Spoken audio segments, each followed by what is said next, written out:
ए बबुआ सुजीत रे का कहता रहो सुबह सुबह दिमाग खराब करे चले। देखा जे बबुआ कौ दिन से हमार तबीयत ठीक नहीं खे रहत। पूरा देह में बुझाता कि बेचैनी हो जाता रात के। पूरा सब शरीर में दर्द उठ जाता। चाय पिए ला 1 रुपया नहीं खे बबुआ।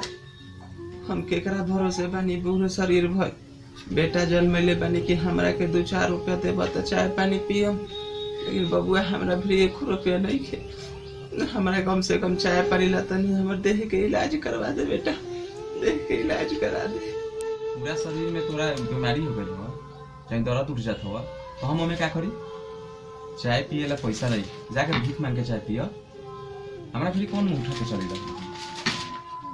5 गो बेटा हवा तो 4 लोग न खबा, हमरा भी चलावा तरह फटाक से ना का हम चलिए का इलाज करा। बेटा जन्मा दिला तो एक मतलब है कि जिंदगी भर तोरा के हम देखत रही। जा हमरा 1 रुपया नहीं थे, चल जाइए से नहीं हम एथी कर।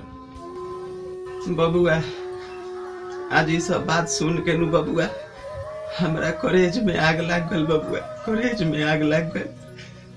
आज हमरा तोरा जलमावला के पछतावा होखता कि बूढ़ बाप के तू ऐसे बोलता रे।